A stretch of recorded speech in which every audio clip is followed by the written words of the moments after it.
Good day to everyone, and a warm welcome to our webinar on quality management, de-risking green building investments to meet the EU taxonomy requirements. My name is Jasper Remart, and this webinar is organized by the Quest Consortium, which is a Horizon 2020 funded project that aims to improve the quality, components, and sustainable building projects by addressing the building performance gap, and by doing so, de-risk financial investments.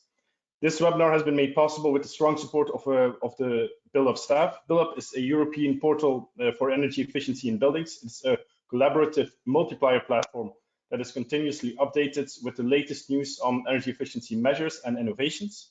You can easily register and become a member of the community yourself. You can upload your own news, case studies, and project results, and so on. This is very easy to do, and the Build Up staff is very helpful. So if you haven't done that, yet, we warmly welcome you to have a look at the buildup.eu website and be a part of the community. Now we're going to restart with the webinar. I'm going to hand over the floor to our first speaker, Dr. Stefan Plesser, who is the project coordinator of Quest and managing director at Vision, a German company which specializes in quality control and management of building projects. Stefan will present Quest and how it aims to facilitate the integration of quality management services into building projects. Stefan, the floor is yours. Thank you very much, Jasper, for the introduction. And hello, everybody. Welcome to our Build Up webinar on the Quest project on behalf of the whole team that you will get to know in our webinar today. We would like to present to you results of the Quest project. The Quest project is actually dealing with what you see on this slide. Europe goes green. We want to become green, climate neutral. And one of the big challenges is, well, our building stock. We have to transform our building stock. The whole building stock has to be changed. This is a tremendous challenge. And actually, we know this since quite a while, but now we really have a strong political commitment to this. So now we have decided to do this, and you all know the big ambition on the political agenda, but when it comes down to what we actually need to do here, it is lots of small things, lots of measures, hundreds, millions of measures that we have to implement in our building stock. So we really have to invest a lot of money, and we have to carry out lots of things in our buildings. Well, whenever you have to do something on a large scale at high speed, and when it's technically challenging, you have one big risk, and that is that not everything works as you intend to. So when we have investments into our building stock, we unfortunately know that they don't always turn out the way they're supposed to turn out. This is called the performance gap. And if you convert the technical performance gap not meeting the objectives, for example, in terms of energy efficiency, well, and your intention is to become energy efficient, to become climate neutral, this is actually not only a technical risk, this is an investment risk. And since we have huge investments in our building stock, these are huge risks to our investments. What you can see here is basically we do have, and this is the green arrows, we do have basically the technical solutions that we need to turn our building stock green, to become basically climate neutral. But if we would do it the same way we do it right now, we would miss it. We would miss it by at least 10, 20, maybe even more %. And that would mean we fail, not only in terms of climate, but also in terms of investment. Our investments would fail. And this is what made us start the Quest project as part of the big agenda around the EU taxonomy and the Green Deal on the European scale. We set up a project with the key idea that if we would proceed as we did over the last 10, 20 years, there is a huge performance risk, somewhere between 50 and 30%. But if we apply the appropriate solutions, then we can mitigate this risk. We can reduce this risk. And since we can mitigate the technical risk, we can at the same time reduce the financial risk, the investment risk. And so the objective of the Quest project is to create additional services, to create tools and means to reduce the performance gap and thus reduce the risks for investments in green buildings.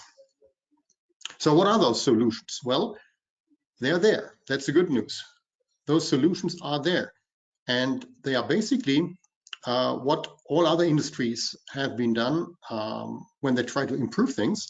They implemented quality management. If you want to reach your goal, you have to define a goal and you have to create a process, procedures, tools that help you to reach this goal.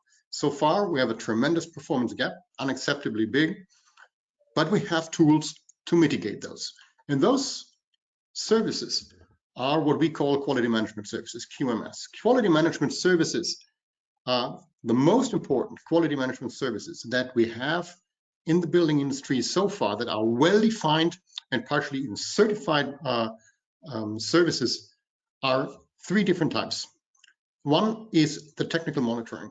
Technical monitoring is basically a mostly digital procedure where you define target values for your building, technical target values in terms of energy consumption or indoor environmental qualities or temperatures or a valve position or volume rate, all those technical KPIs that you can think of as an engineer. You can specify those digitally.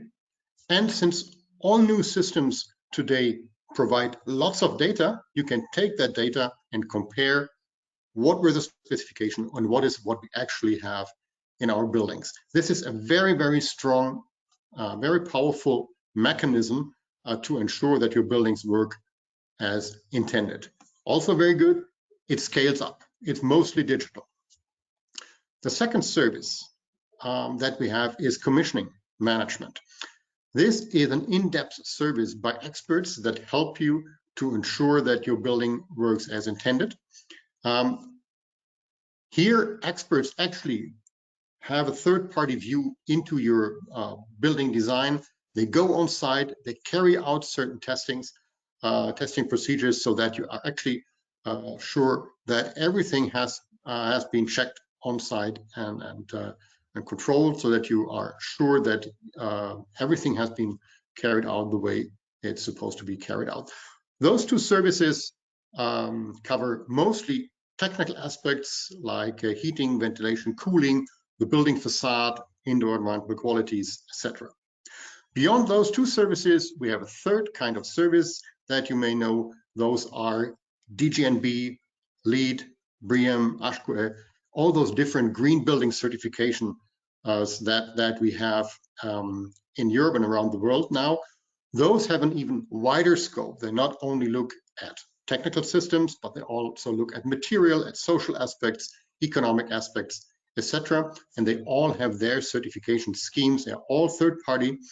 And those are the three main services that we have at hand. If you want to take a look at those in detail, check River Guidebook 29. Here you can read a lot about those services and how you can apply them. What is good about them? They are there. They exist. There are service providers for them. We have lots of experience with them, and they can really help you to improve your building and make sure that they work. So what is happening here when you apply them? Basically, you have all those measures. And of course, if you are working for a bank, if you are working really in a estate industry, well, you may be a little scared of dealing with all those technical details here. Maybe you don't want to know in detail about valves and controllers and all that. Well, you don't have to. You don't have to do that. So you can get rid of all those issues and all those nasty little details. What is important is that you have a strong quality management process in place in your building.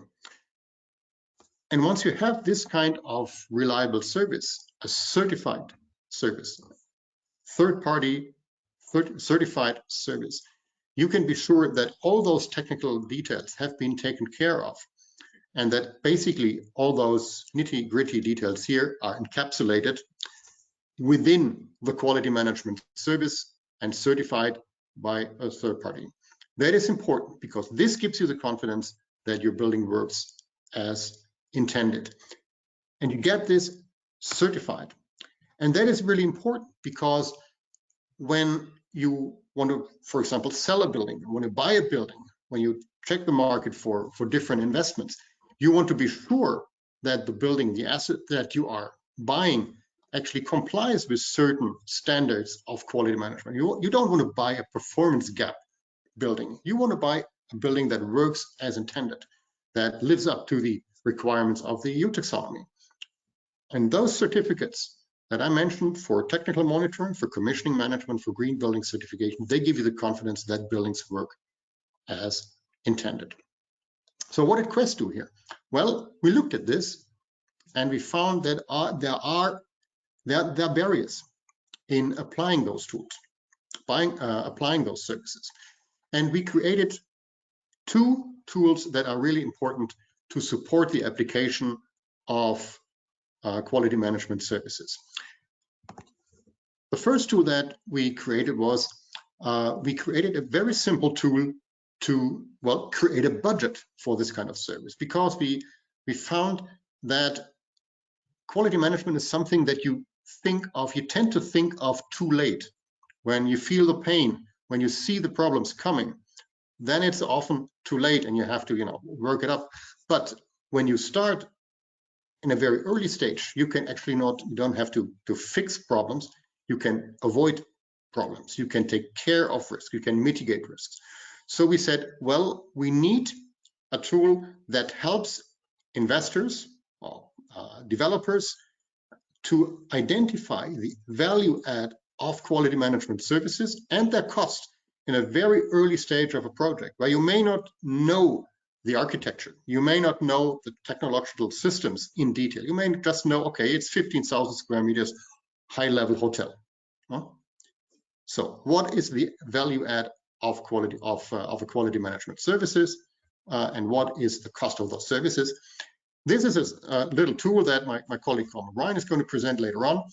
It's very simple. You need very, very little data, but it gives you, for all the three services that I've shown, a clear indication of the value add that you can expect from this kind of quality management services and what cost you should take into account, what you should put into your budget for your project, so that later on you don't have to fight for that budget because you have mitigated the problems in the first place. Very simple tool, I think very helpful to get budgets set up in a way that you can avoid the performance gap.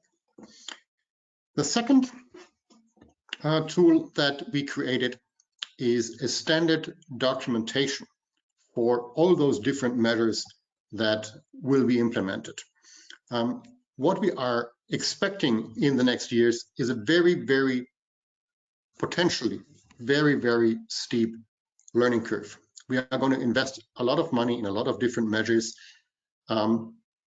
If we are not keeping, track of what we are doing, what we are investing, we would not know what are the good measures, what is actually working, what is not working, to what degree are things not working, at what point, phase in a project do we lose quality, and what are effective measures or means to mitigate the risks in projects. How effective are those approaches?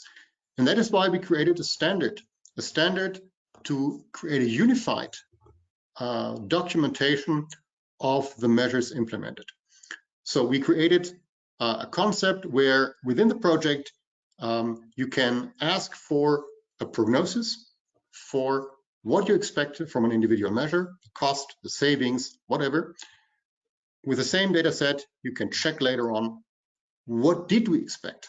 What did we receive as a result? Was this a successful project? What are the actual savings? What is the actual indoor environmental qualities? What are the actual costs of the project? And of course, you can compare that. Since this is a unified data set, which is, by the way, very simple to tender because it's defined in our Quest technical manual, you will not be the only one to have measures documented in this way. So you can team up with your peers, with other companies, other building owners, and you can make a joint analysis. You can benchmark, you can compare cross-asset, cross-owner, without giving away your data. You can keep your data, but you can still benchmark yourself with others. So this is supposed to support a steep learning curve when we're starting this green transformation up. You can download the data set. It's defined in the technical manual for Quest, which you can download at our website. It's very simple to apply. If you just want to have your service providers giving you a documentation like this, they can use it. We have a simple Excel tool also provided for the standard documentation that can be used. So you can just tender it and say, okay, I want a documentation according to the technical manual of Quest. You can receive that. Once, of course, this is done on a large scale, it is possible to aggregate this and to make cross data set analysis here on how effective individual measures are and how effective certain quality management services are. All this, as I said, is part of our technical manual. It's just been published last week. It's out here. You can download it from the website of the project, of the Quest project, and from the website of the different partners, from Reva, from Synavision, etc. And basically, this is not only an information for you, it's giving you all the background information on how the systems work that you will see in this webinar, but it will also serve as a reference document. So if you are a building owner, a developer, and you want to have a good documentation, well, you can just refer to the Quest technical manual and ask for a standardized documentation according to the Quest manual. It's very simple. It's basically a 3-line paragraph in your tender documents. Very simple, but very clear, so everybody knows what has to be done. In addition to the standardized documentation, we have also created certified services that can do a little more for you. If you want to have an in-depth analysis of how the project went, that can also be compared to other projects. Has there been more legal follow-up after the project or less?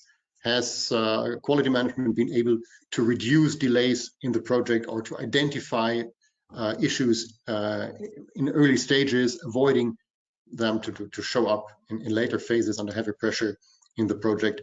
This is where we can offer you expert post-project interviews, structured kind of interview that gives you an in-depth analysis and view into your project that you can also compare with other projects.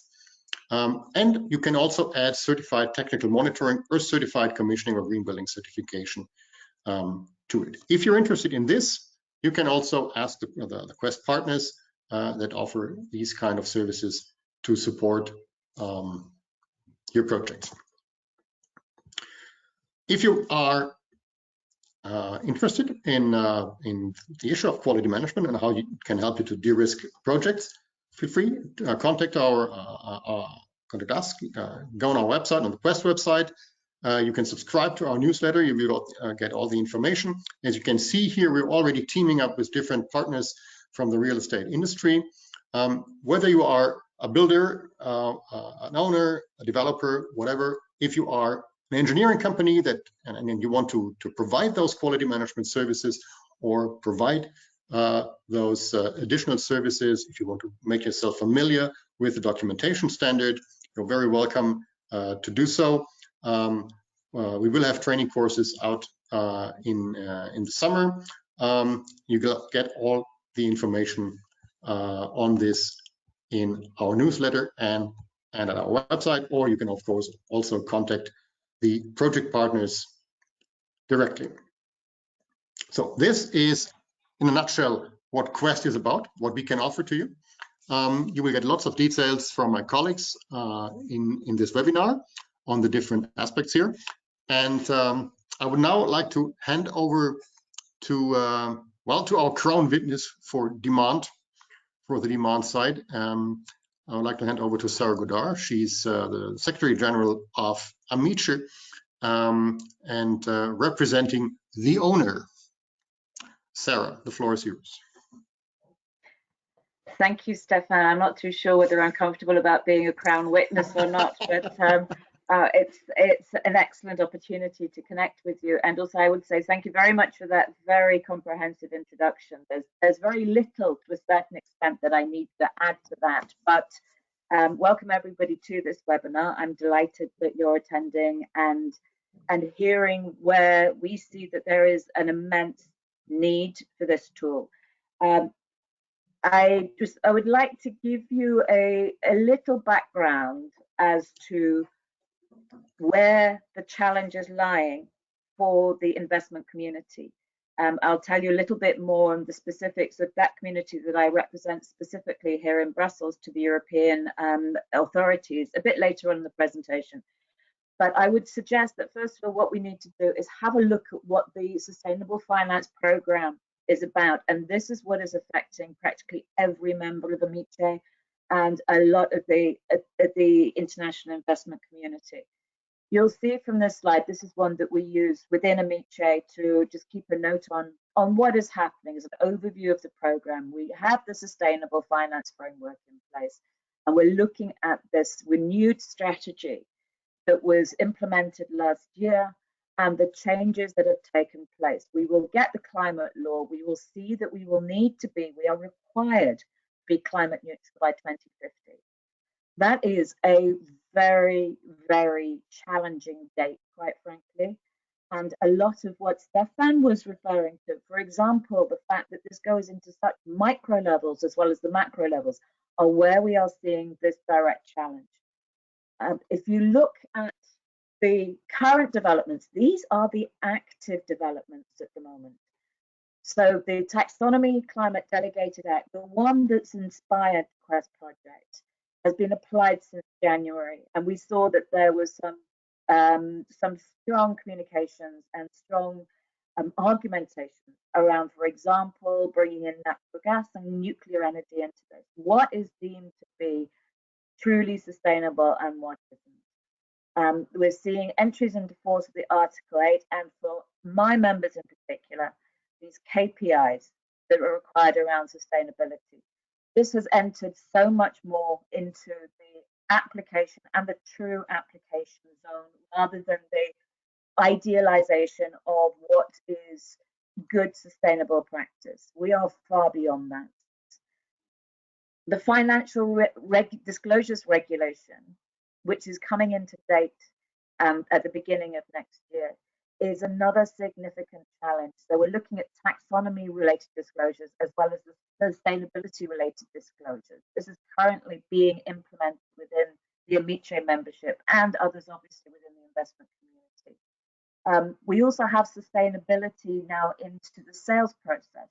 So the intermediaries are now having to being required to look at what customer sustainability preferences are. That has been delayed by a few months, but it is still in train to be coming through.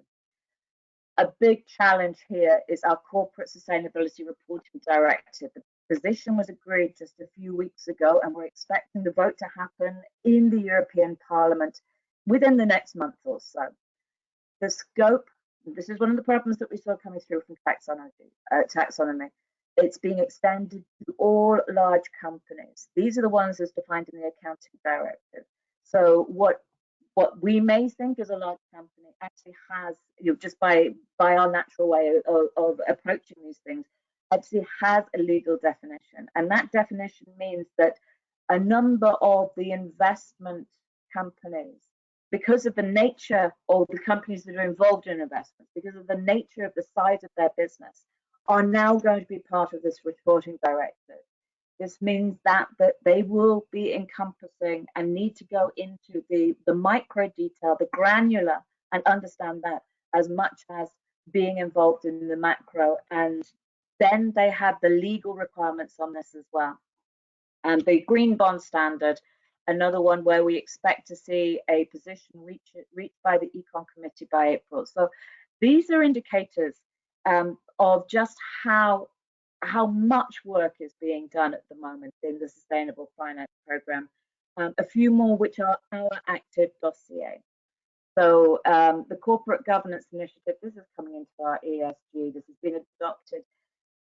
This is huge. The whole area is huge, and it is not changing. Now, I've been talking about the mutual insurers, and one of the things that I would say is that to understand why this is so important to them, you have to understand what they are. So the mutual and cooperative insurers are owned by their policyholders. There are no external investors, no big sort of investment community which invests in them. There are no, therefore, quarterly dividends or annual dividends that are paid out to an investment community.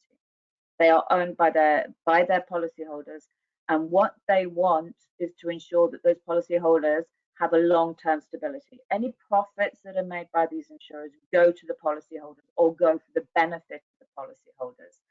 This means that they have had ESG and sustainability at the heart of their model for a long time. At the moment, we're undertaking a big research project to really identify and crystallize exactly what that means, and also the challenge that that's making.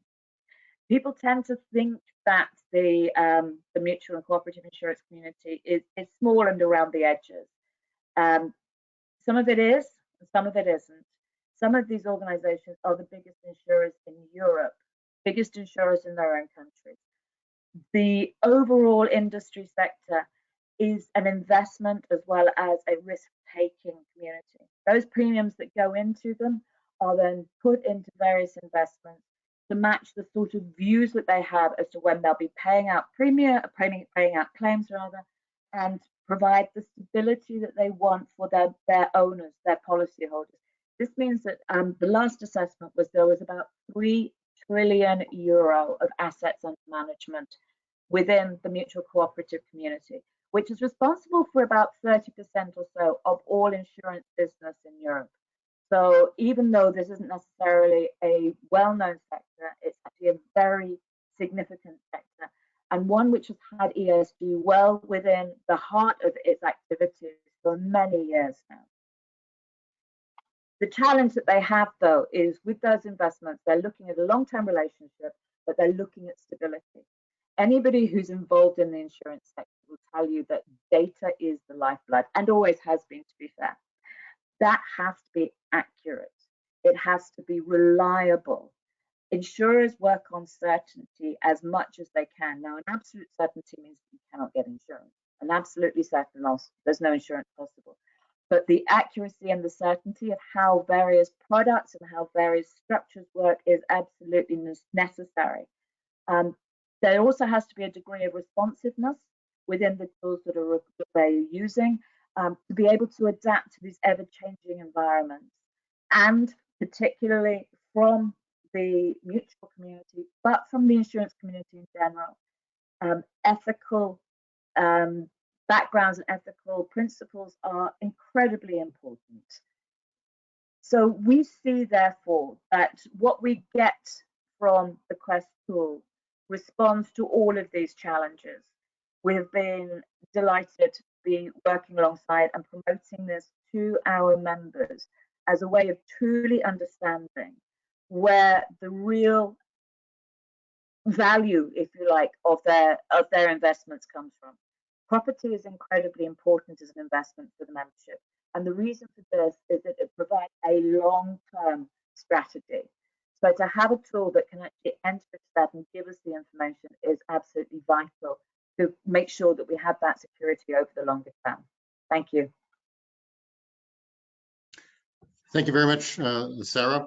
I think the magnitude and at the same time the seriousness with which Amice is dealing with this challenge is impressive, and it shows us that failing in this is not an option. We have to get this right, and so quality management must play a major role in all our ambitions that we have towards turning our building stock green.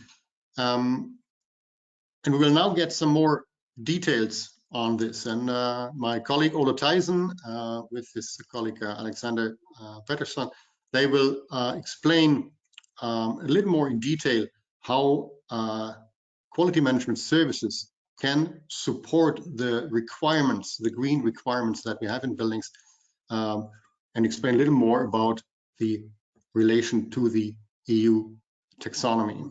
From Sweco, Ole Thijssen. Hello, everybody. The objective of this presentation is how quality management can help you be on the path to EU taxonomy compliance. To warm up for that, we just start with introducing 3 types of quality management processes covered by Quest.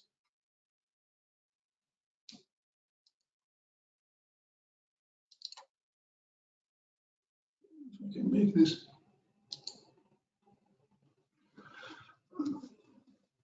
We work with technical monitoring and with building commissioning process and green building certification, as Stefan told us just before.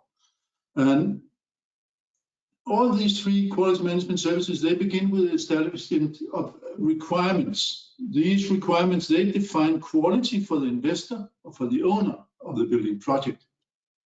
All 3 quality management services, they interact with the taxonomy to different degrees. Technical monitoring, it is, as the name indicates, it's a monitoring process. To add value to the new construction, it started up a couple of months before handover, and it made it possible to optimize the building according to the outcome of the monitored data. The monitoring can go on forever to support collecting of data for continuous optimization of operations and the monitoring of data for reporting. Could reporting be taxonomy reporting, or it could be a monitoring-based commissioning reporting. More about that later. Building commissioning is a far more comprehensive process that begins already in the pre-design phase and continues throughout the project with operational focus reviews in the design phase, life cycle costs calculations, and life cycle analysis. They are some of the tools and parameters that are used when evaluating the chosen solutions in the construction project. They work with site inspections, tracking of tests, user training, and documentation in construction phase. And building commissioning also supports the efficient operation and reporting in the operations phase. When it comes to green building certification, it typically consists of a scorecard with a lot of sustainability parameters related not only to the function of technology and building envelope, it also includes social criteria and criteria related to the surroundings. Life cycle costs and life cycle analysis are also here important tools in the process. So green building certification has got a broader scope, and actually it can contain building commissioning, and building commissioning again can contain technical monitoring, as you can see on the illustration here. If we come to this picture, you can say everyone can sell anything such a commissioning process without giving any guarantees to what the process contains, and then you get strange solutions that might be verified anyway. But to ensure a uniform basis, the research in Quest is based on certified processes that should be done by an independent third party. When it comes to technical monitoring, to go in depth with that, it's about a digital service with HVAC focus, and it's based on data logging in the building automation system.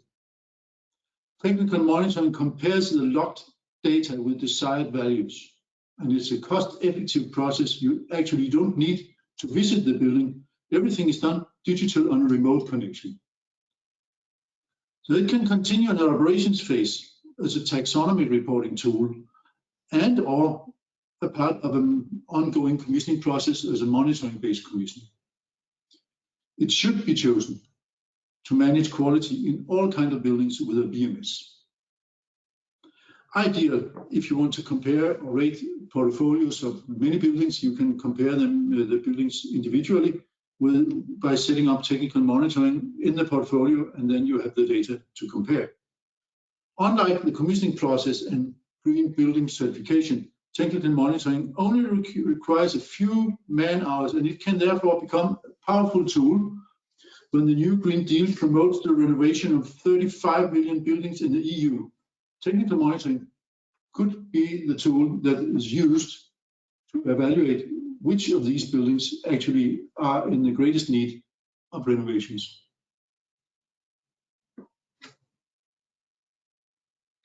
This is the process of technical monitoring in a nutshell. It can support you in achieving the alignment with EU taxonomy in requirements. And these requirements, they include requirements for large commercial buildings, for heating systems more than 290 kilowatts to be operated efficiently, the monitoring and assessment of energy performance. As you can see on this, how it works here, as you see, you collect data as measured values in the commissioning phase. The commissioning phase here is actually putting into service the building. It's nothing to do with the commissioning process that we talk about later. The commissioning phase is just a short phase where you start up your technical installations. Then you go measure them, and if you have the measured data, you can evaluate them, and then you can adjust the target values and get a new measurement, and then you can optimize your building. Also, you can report your collected values afterwards, so it can actually make sense for the ones building the next building, what to do better and what to optimize. And we have this Quest data engine as a good reporting tool. When it comes to the building commissioning process, it is a little different because it goes in depth with testing and with documentation, and a lot of experts are on the side. It's a process focusing on verifying and documenting that the facility and all of its systems and assemblies, they are planned, designed, installed, tested, operated, and maintained to meet the owner's project requirements. So it's much more than just testing in the end. Taxonomy requirements should be highlighted in this owner project's requirements document. We have experts on site in all technical fields, and we should choose the commissioning process for complex new constructions and major renovations. The process here for building commissioning is in the pre-design phase. You set up the requirements, and if you don't set up measurable requirements, then you don't have the possibility of measuring later on. So you need to set up these requirements, and usually when you come as an expert in building commissioning to a site, you facilitate the setting up of these measurable requirements. When you have these requirements, you can review the design. We use operational focused reviews and to see if the requirements are followed. You can witness tests, and you can and training of the operational staff is very important, because if they don't get trained, they don't have a chance later on. Documentation according to the requirements, so they fit in the tools, the O&M tools of the O&M staff. And so this is actually about focusing on all the way through the whole construction process on the technical performance of the building. And the technical monitoring will be sufficient to ensure the performance, but for more complex constructions, both technical monitoring and commissioning are needed, and investors and owners who want to ensure that building projects are aligned with requirements set under the EU taxonomy, they can carry out both and discuss the setting of the taxonomy requirements as the basis for both services with the service providers. When it comes to green building certification, it's a system that rates sustainability measures in a scorecard. The Green Building Certification Program typically uses quality assurance documentation from the construction process or for contractors to verify the level of green that is actually obtained. It is typically a desktop exercise. If there is a need of some kind of real-world verification, the green building certification needs to activate technical monitoring or commissioning as tools to manage the quality. Now technical monitoring is activated if you go to, for example, the DGNB in use green building certification, and commissioning is in almost all green building certifications activated as point giving tool.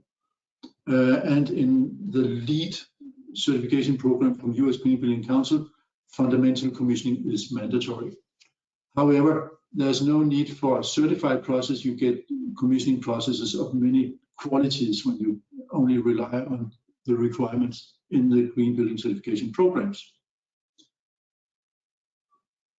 To go a little more in depth with the green building certification, it is about setting these point giving requirements in the pre-design phase, and then you use life cycle cost analysis and life cycle assessments on the way. If the objective of the investor owner is only to ensure alignment with the taxonomy and no other sustainability rating is desired, then a combination of technical monitoring and commissioning process might be more appropriate for a building project than the pursuit of green building certification. Although, as it is right now, green certificates, they add a lot of value, probably caused by marketing, but it adds a lot of value to a lot of buildings.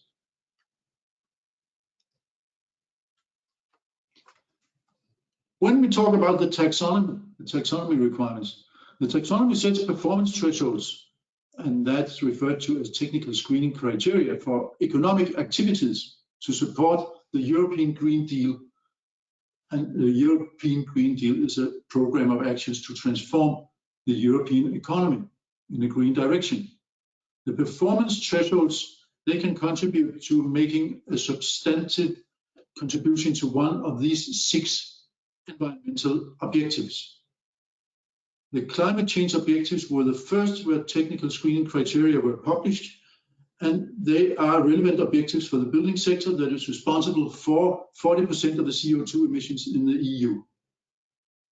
You also have to make sure you do no significant harm on the other 5 when you actually work with one of these objectives. And you should meet some minimum safeguards, for example, some guidelines on multinational enterprises and the UN guiding principles on business and human rights.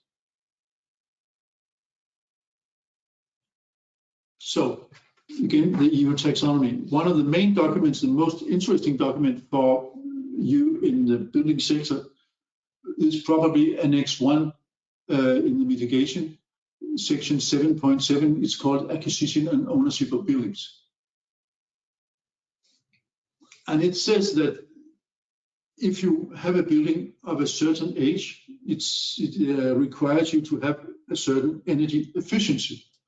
We have actually listed it up in a graphical way here in the next slide. Here you see this decision tree, and it gives a hint about what requirements you should set for the quality of your construction project when working with buildings from before 31st of December 2020. If you evaluate a residential building, you need an energy performance class A or energy label A and a 30-year assessment. And that means you need to do LCAs as a life cycle assessments. If you evaluate a commercial building the same way, but if the HVAC becomes a bigger thing, then you need to monitor more in details. And the guidebook 29 of REVA that Stefan mentioned, and which is public domain, you can download it from the REVA website. It will show you how to ensure the correct measuring parameters.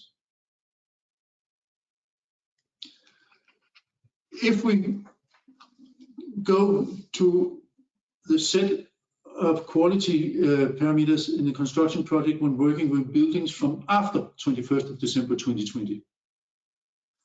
Then you need to evaluate a residential building. It's not necessary with EPC energy performance class A, nor it's necessary. It's enough with nearly zero energy building. That's not enough, neither of them. you need to set a target 10% lower than nearly zero energy buildings, and you need a 30-year assessment. And you need to do life cycle analysis and calculate the global warming potential when you exceed 5,000 square meters. You evaluate a commercial building the same way as a residential building until the HVAC becomes a bigger thing, and then you need to monitor more in details. And again, you can look what details in the guidebook 29, where the annex in guidebook 29, there are examples of how to set up monitoring parameters for, I think, 17 different types of systems, technical systems, ventilation plants, whatever. For your information, net zero energy buildings, they have an energy requirement less than 160 kilowatt hours per square meter per year. And the Energy Performance Directive of Buildings requires all new buildings from 2021 to be nearly zero energy buildings. But as I mentioned, that's not enough here. You need to be better. So that was the words from today. And the only thing that I can say, what we do, we make a quality assurance process to make sure we don't end up in that situation you see there. And we can only ask you or ask very loud about that you should use the quiz tools to get started with that. Ole, thank you very much for this in-depth presentation on how quality management can be used to comply with the EU taxonomy. And of course, as you have noted, quality management has its biggest impact when you start to apply it in early stages of project. For that, as I've mentioned, we have created a very simple tool so that you can introduce quality management into your budgets in early stages of your projects. And my colleague Cormac Ryan from Copilot Building Certification will now show you how this tool works. Cormac, please. Thank you, Stefan. Yeah, as you would have heard from Ole in the last part, many of the participants in this project come from the engineering sector. We saw earlier with Sarah that we also have the financial sector well represented. And we're trying to bridge the two. From the engineering sector, we know that quality saves money.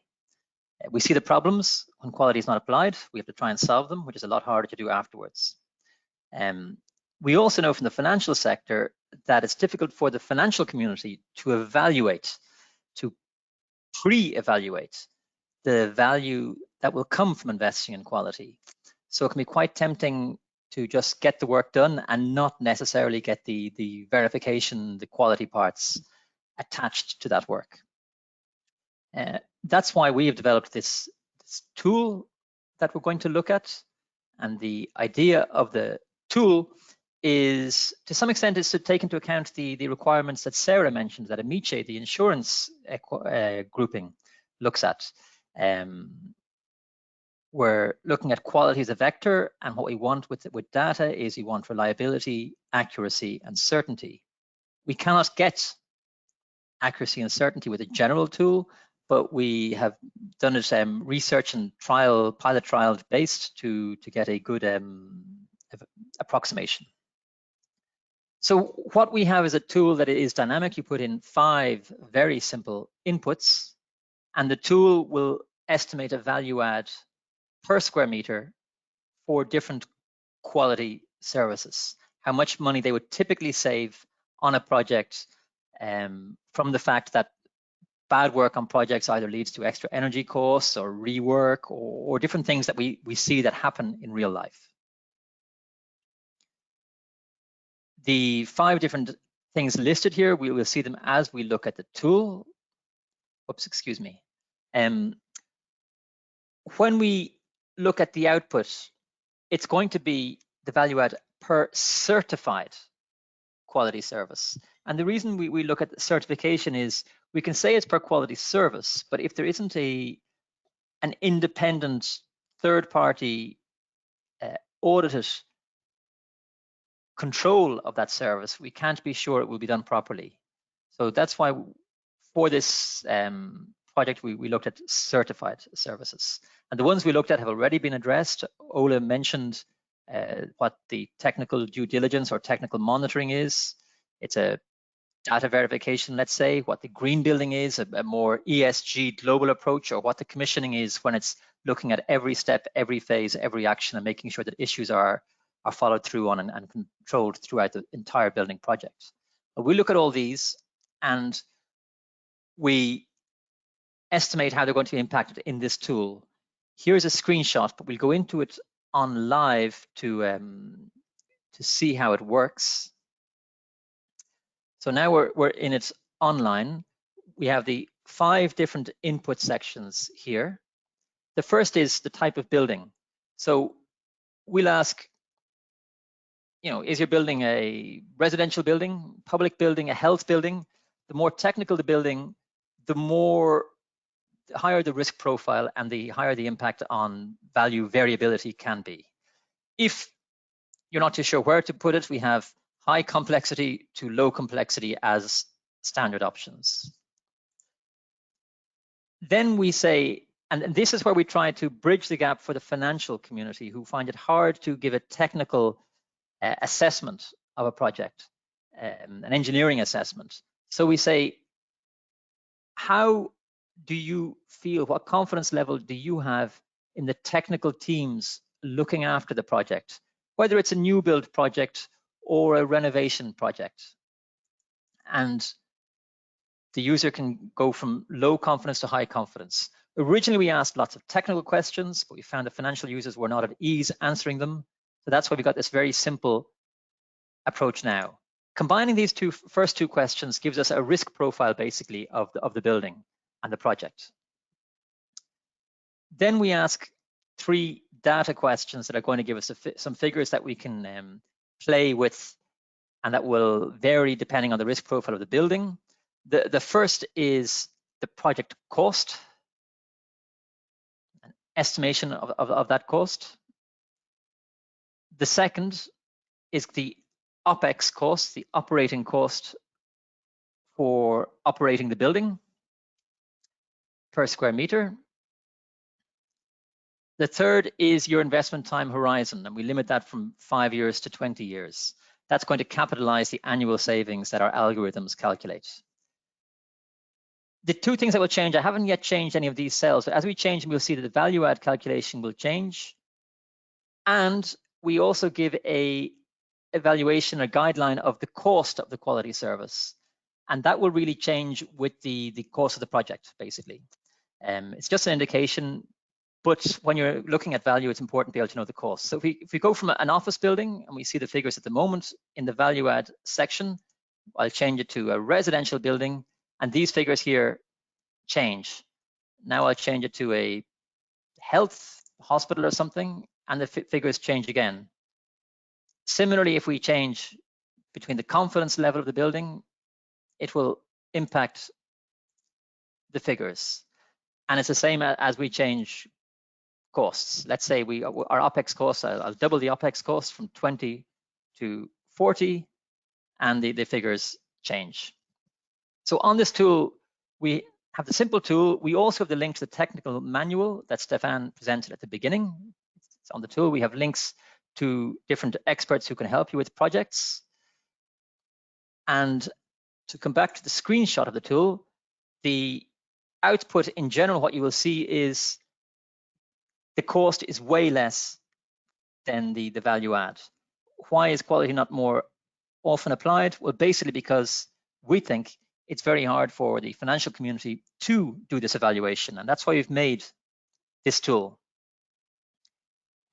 As I mentioned, the algorithms behind it are based on research, and they've been pilot tested. That does not mean they're going to be 100% accurate, but they give good guidelines. How do they work? We basically say we assess the technical risk. That's mainly with those first 2 questions. Then we look at the revenue costs, I would call it, how the operating expenses vary, and multiply that by the time horizon of your investment profile, if you're looking at 5 years or 20 years. And in parallel, we look at the CapEx, the one-off improvements. And we join all that with how different certified quality services will impact that the technical risk of your project. And that's what will vary the value add result. We've taken conservative hypotheses in general to be reasonably prudent in our results. And then to conclude on my section, I'd like to say, we have a lot of engineers and people involved in the building industry in our project. We know that quality pays. We know from the financial participants that it's not easy for the financial community to evaluate that. We have a simple solution with the tool. We have a technical manual. We have tender documents. We propose a kind of a joined up process that can integrate different certifications. We would encourage you, I would encourage you to test the process. As this is a build-up session, and I don't think we'll have the emails otherwise, if you wish to test the process, please send your email in the chat. It's on the right-hand side, the chatter, and you can send it just to the organizers. And that way we can get back to you. So I say quality pays, and when you want a building, you want it to do what you want it to do. Well, why not check that it does that? It can be a new building, or it can be one currently occupied, a building project, or a built building. Thank you very much. Oh, and this tool is available on the Project Quest website, the Cinevision website, and the Copilot Building Commissioning Certification website. Cormac, thank you very much. I think that's quite impressive. It's a very simple tool, but I think it's the decisive information that you need in the early stage of a project to start up quality management in your buildings to de-risk your investments. So this is the tool that we use. And now, as I mentioned, we have created a second approach to ensure that quality management becomes more popular in the building industry. And my colleagues on the Quest project, Sergio Oliveiro and Marta Botero, will now present the data engine, the second part of our project that I mentioned before. Sergio, Marta? Okay, we will show you some practical results related to the implementation of the Quest tool. We reference to two use cases. One, the Energeia project that is related to the systematic retrofitting of a series of multifamily buildings. In this case, one building was devoted to testing Quest. And the case of Nuvola Lavazza, a very important building in Turin that will be described by Marta. And we have also involved one person, Lorenzo, that was involved personally in the use of the tool, since we think that apart from the description, it's worth making people working in the building state what are their ideas concerning this. Next slide, please.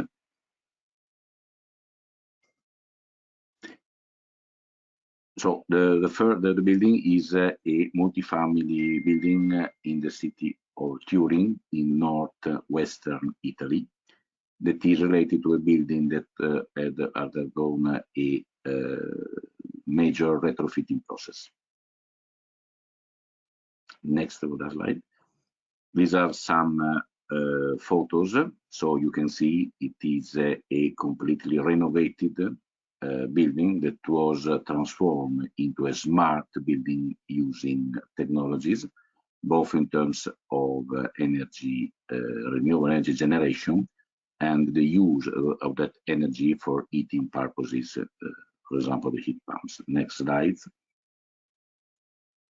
Here are some details concerning the building, but please, Lorenzo, if you want to describe your own building, so you are more effective. Okay, well, I'm Lorenzo from Zenit. We are an Italian ESCO dealing with the Energia project into the retrofitting of some different residential buildings.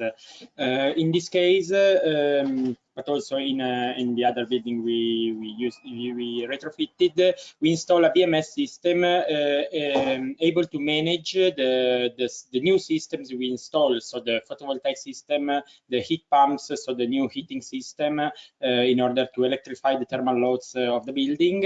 And we create a strategy in order to interface the different data deriving and arriving from the building, such as temperatures, consumes, photovoltaic production, and so on. With this data, we manage the system, creating the dedicated algorithms or a strategy of regulation.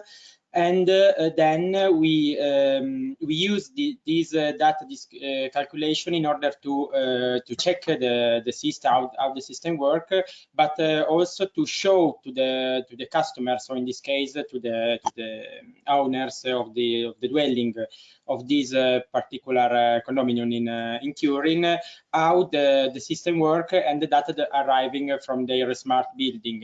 So the two picture on the left show the, for instance, the production, the consumption of the heat pumps and the service. Sorry, Lorenzo, just for the sake of those attending the meeting, this is really important because in Italy there is a lot of money. For example, the so-called 110% incentive. That is, you pay 100, you get 110 back.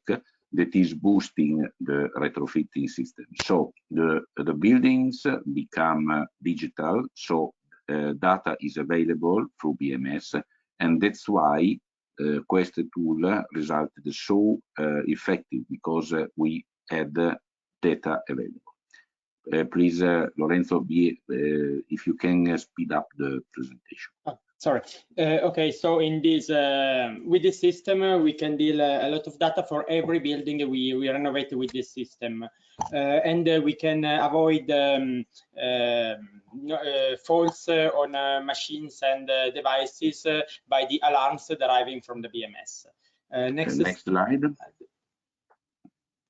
So these are examples of the data deriving from Caselle buildings, downloaded and stored on our server, and then analyzed in order to see the photovoltaic production, for instance, the calculation of the coefficient of performance of the heat pumps, with the thermal and electrical energy consumption, and in order to have a glance to see at any time how the system is work and intervene promptly in case of failure, in case of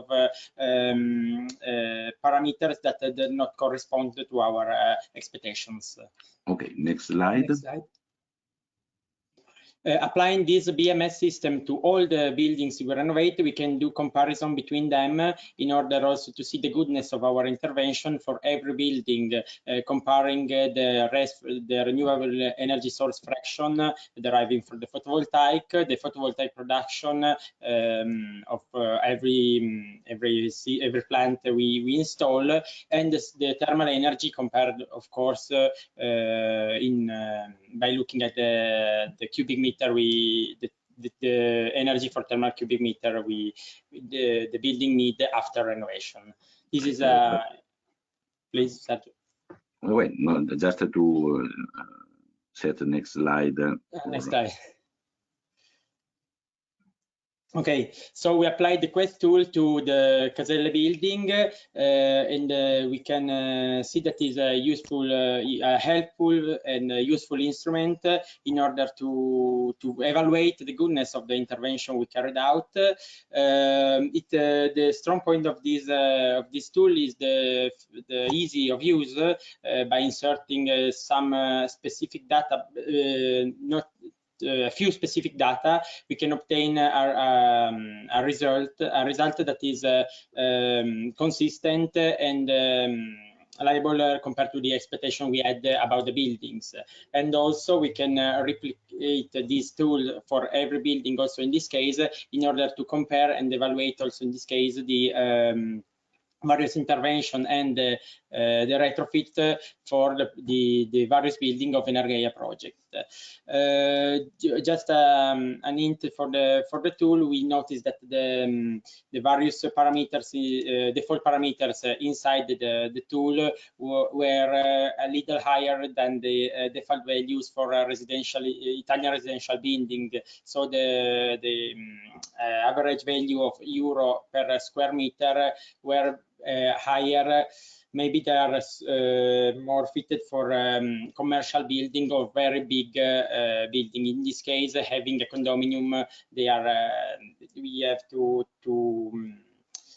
we find that this value would be a little higher. But for Energia project, not only for me but also for the other participant of this project, we evaluate Quest tool, a useful tool that could be also integrated in, for instance, in an EPC contract in order to make them better and make a better evaluation on retrofitting processes of residential building.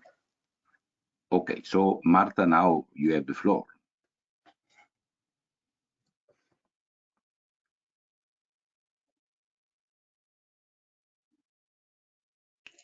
Marta, you're muted.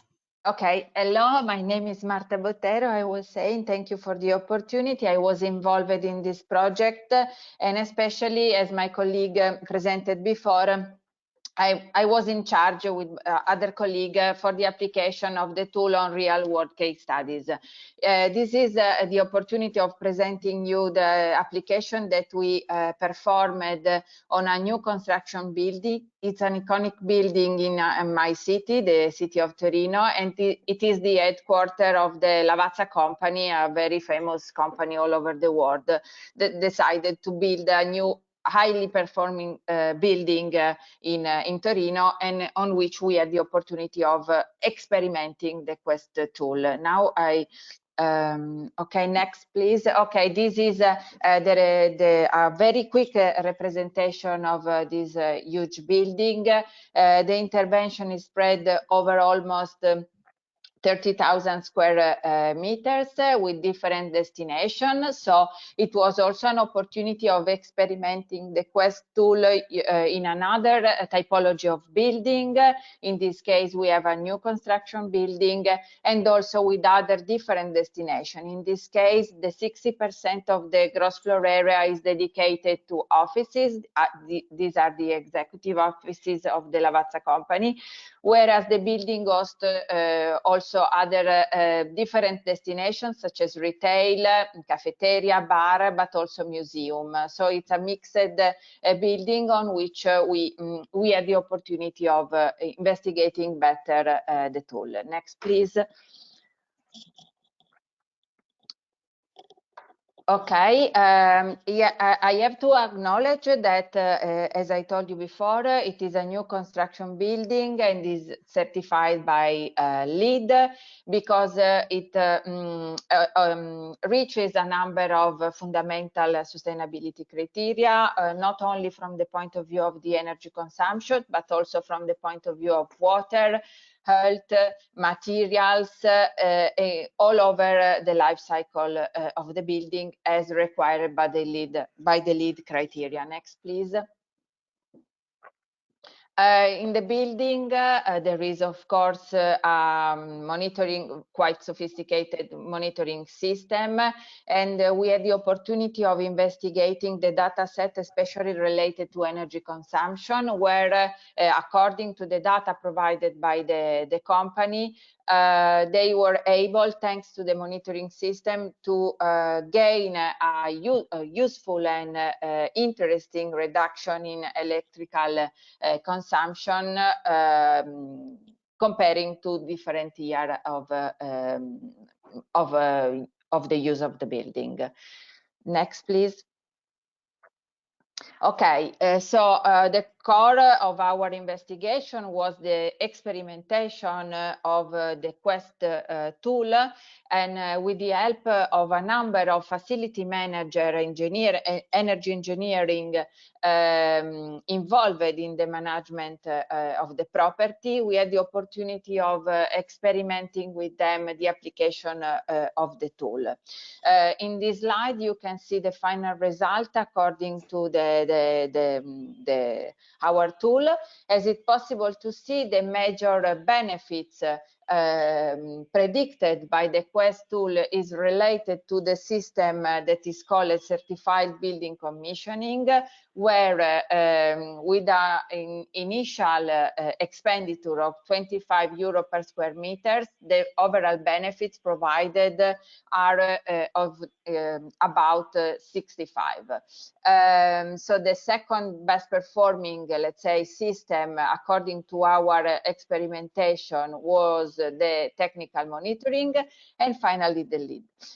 So this was not a surprise for the management board of the building, because they were quite happy about the result. They were able to correctly interpret it and understanding the final result of the tool, and they agree on the fact that the lead system especially produce co-benefits related also to the improvement of the image of the brand, generally speaking.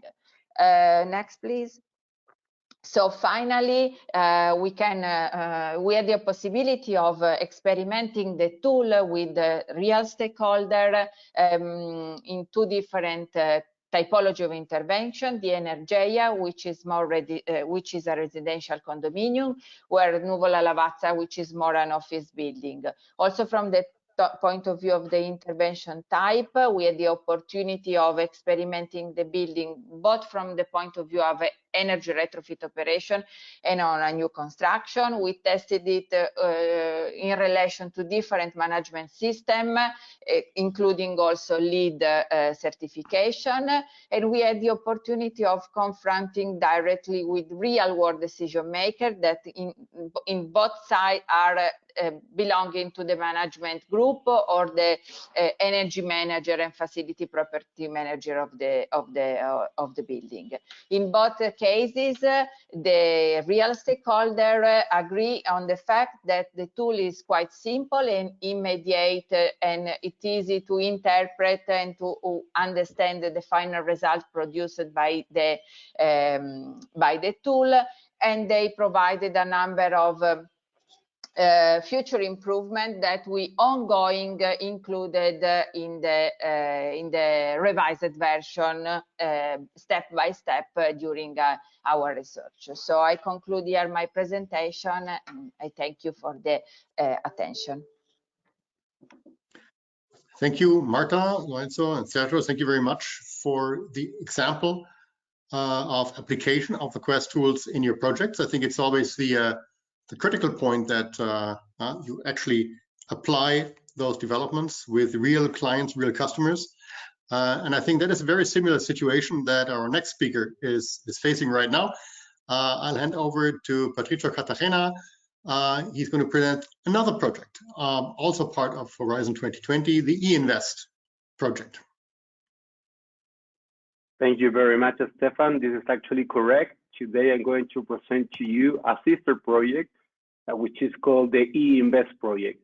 And of course, this project has a certain relation with the EU taxonomy that we will review in this presentation. So first of all, a brief recap or a brief project facts about the eInvest project. First of all, we started in 2019, and the project goes by the end of June 2022. We are a 2020 funded project, and as you might realize, we are already in the final sprint of our project. The eInvest consortium is composed by 9 partners from both sides, the technical realm, but also the financial realm. And as you can see here in the map, we have partners from different countries. Of course, as any A2020 project, we do have an advisory board, which is mainly composed by investors and energy efficiency experts, And we do have 2 demo sites, one in Italy and one in Spain, to test our results. So what is the INVEST project? Or in other words, what is the main objective? Is actually quite similar to the Quest project's objective, which is to enhance investor trust by de-risking energy efficiency investment. How we do this? Well, at E-Invest, we develop a methodology that is a combination between a technical and financial risk evaluation framework. And the main objective here is to de-risk energy efficiency investment in commercial buildings. This is our scope. By commercial buildings, we mainly refer to office buildings. So as I said before, we are roughly in our last sprint of the project, and by now we can already start seeing what are the outputs of our project. We mainly define 4 main bricks, 4 main blocks that start from the project self-assessment tool, which is basically a means to evaluate the project, and therefore it provides a project quality rating. Then we have probably the core component to de-risk the energy efficiency investment, which is the technical and financial performance analysis. Then we jump into the multiple benefits assessment, which is where we will put a little bit more of emphasis today. And here, what we truly assess are those benefits or those impacts that goes beyond the traditional financial performance. Here we are talking about impact metrics and of course their contribution to the sustainable development goals. On top of this, we do have the multi-criteria decision analysis, which is a benchmarking tool that allows investors to benchmark different investment opportunities. All in all these 4 main outputs will be presented and highlighted on the E-Invest platform, which is an online web-based platform that acts as a search and match mechanism, which on the one hand, it connects investors, and on the other hand, it connects building owners / project promoters that are willing to get finance for their specific project. If we advance a little bit, it is relevant to discuss further the multiple benefits as we go in the E-Invest project. Basically, in order to understand what are the multiple benefits, we need to understand who are the main 2 stakeholders of this process. As I just said before, on one hand, we have the project developers and the building owners, which for them or on their perspective, multiple benefits are a means of identification those benefits that occurs within the building. Within the building, we mean mainly those benefits that will enjoy the building occupant. Since we talk about commercial building, meaning office buildings, we see that the multiple benefits that we map, such as thermal comfort, visual comfort, acoustic comfort, mental and physical well-being, plus indoor air quality and productivity, overall these benefits comes to enhance the experience and the daily operations of the building occupants. There's vast research that shows that these benefits actually might improve the productivity of the building occupants, which might result in a higher output from the building owner perspective. So all in all, the multiple benefits for project promoters or building owners are a means to strengthen the business case and therefore convince the board of directors or top tier executives to execute the energy efficiency project. On the other hand, we have the investors, which of course nowadays they are trying to decarbonize their portfolios, and of course they are trying to invest, they are trying to allocate their money in investments that are sustainable. But we will jump into that in brief seconds. Here we describe some specific metrics, such as the predicted energy savings, the CO2 emission reduction, which are of course linked, plus the total number of jobs created as a result of the total investment. Then we do have a certain KPI that refers to the taxonomy compliance, and we can also tell the investor how the investment or the project actually contributes to the sustainable development goals, which we refer as the SDGs alignment. If we look a little bit farther on how we comply or how we encourage investors to use our platform and therefore obtain a certain operational perspective in respect of the European taxonomy compliance. We first need to understand that the EU taxonomy matters for all market players.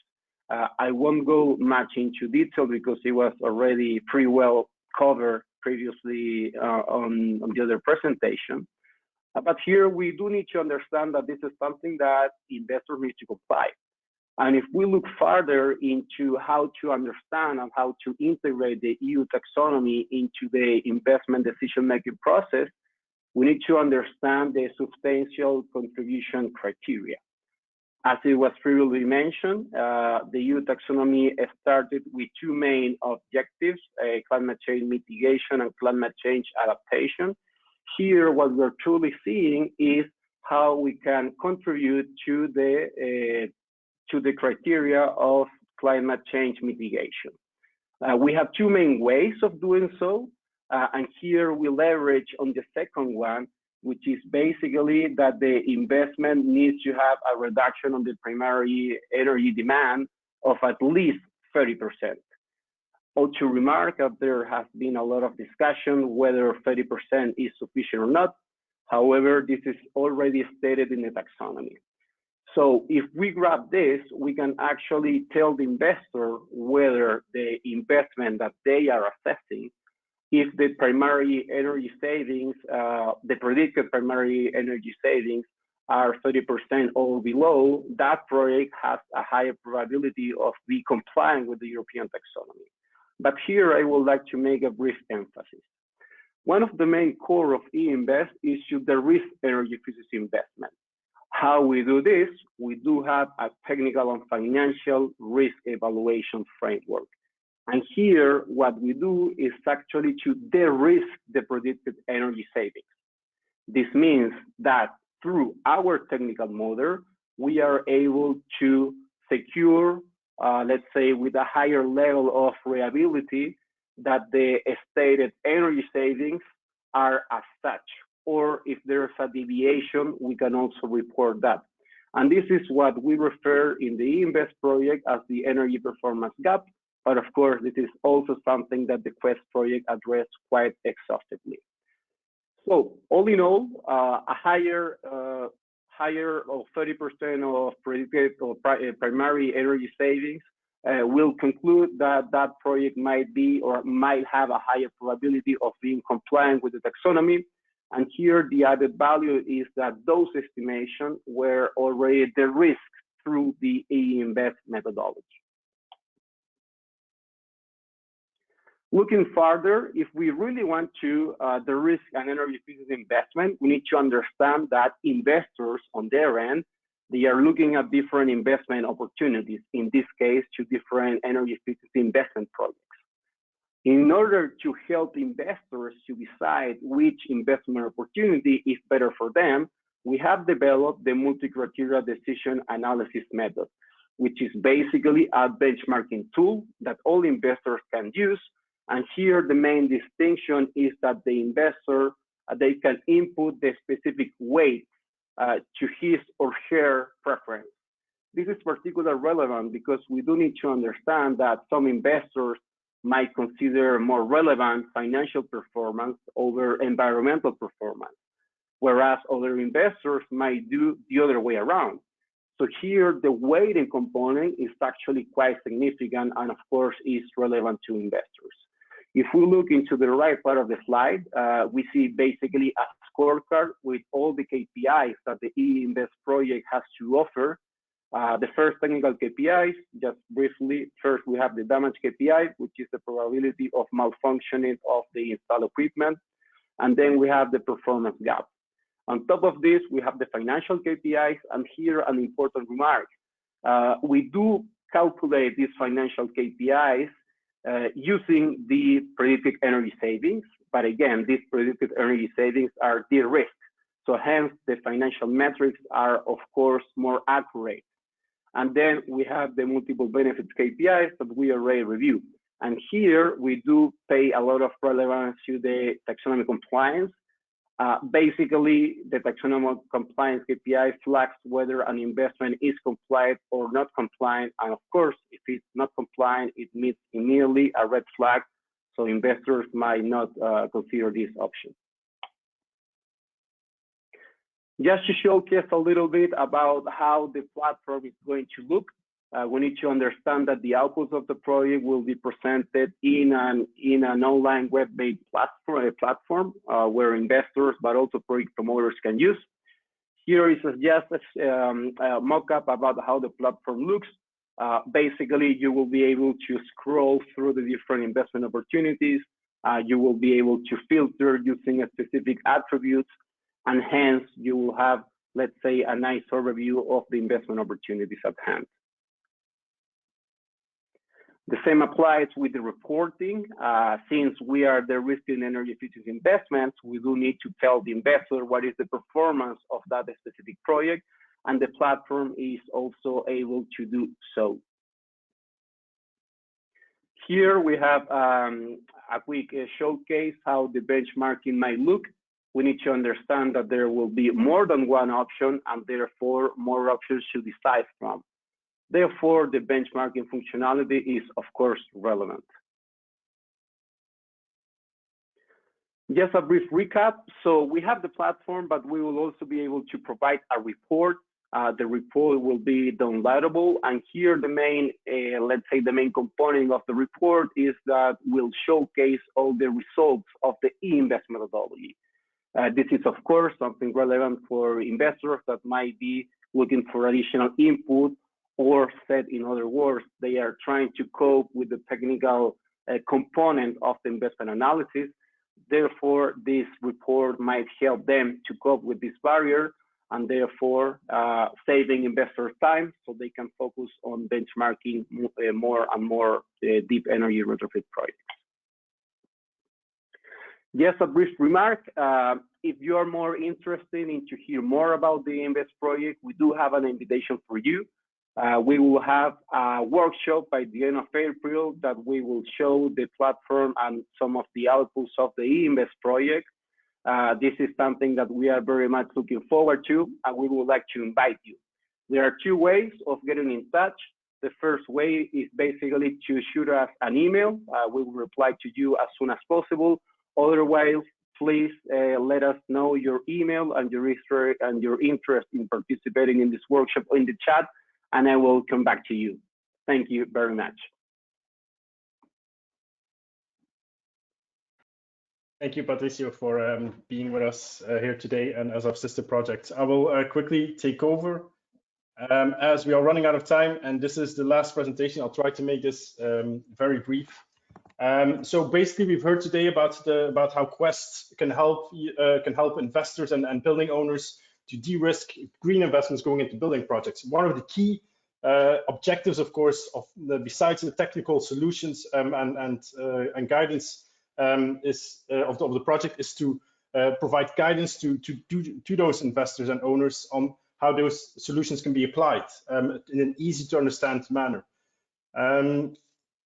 which is and yeah, if very briefly, if we go back to the beginning and on what Stefan said, is that what Quest aims to do is bridge the building performance gap, the disparity between the calculated energy performance during the design phase and the actual performance during the operational phase. And this can be mitigated by the integration of quality management services, which was introduced by Ole more in depth. And if you take when setting up those quality management services, if you take the taxonomy requirements as the basic requirements, they can also help you to be more taxonomy aligned. And basically, the Quest toolbox focuses on two things: the Quest tool presented by Cormac, and the Quest data engine as presented by Sergio and Marta. And this is all summarized in our guidance document, which is a technical manual. We strongly encourage you to have a look at it. It's an easy to understand guide on how to apply Quest. On one hand, as mentioned before, it helps you integrate the quality into building projects by helping you set up and budget quality management services. On the other hand, it provides building unified building data sets, which helps you evaluate your building quality and the impact of quality management services. You can download this by going to the project through the Quest website. I assume you will receive the slides after the webinar ends, and you will be able to click on it through the following link that's provided on the slide here. Very briefly about the structure, it explains the problem, the issues, the financial risks that are related to the building performance gap. In the second chapter, we provide you what quality management services can do about it. In this chapter, we explain what they are on one hand, and on the other hand, we provide guidance on how they can be set up. In the third chapter, it's about the Quest tool. It's about budgeting quality management services into your projects, as Cormac already discussed. And then chapter 4 is really for the real estate developers, which is it provides a data set on how to evaluate the impact of QMS. And this chapter 4 relates also to annexes 2 and 3, which I will talk about on the next slide. And then finally, as chapter 5, we have invited our complementary sister projects, eInvest and CREM. You've seen eInvest on how it complements Quest with multiple benefits analysis. So yeah, as just mentioned, Quest, the second objective of Quest is to support the post-project evaluation of the building, so it can providing a building data set where you can continuously assess the building quality. And Annex 2, it is described how the different levels of depth that you can take for the post-project evaluation. And the third annex provides you the real building data set. I encourage you to have a look at it. This can easily be applied in building projects. So if you have any questions about here again, you can use instructions on how to download it. If you get the slides, then you can easily do this. If you want more updates, we encourage you to subscribe to our newsletter. We will be sending a couple of newsletters in the coming months with updates, and specific questions about the technical manual can also be sent to the project coordinator, Dr. Stefan Plesser, and myself, Jasper Vermaert. You see our email addresses here.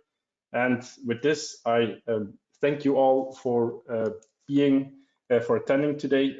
This was we are very happy to present all these results to you.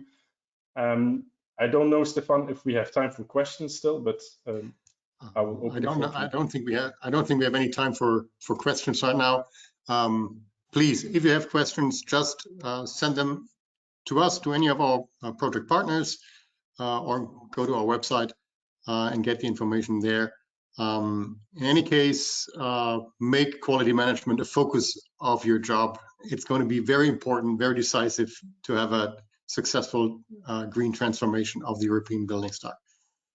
Thank you to everybody joining us on the panel here, and thank you to all who listened to our webinar. Thank you very much. Bye-bye.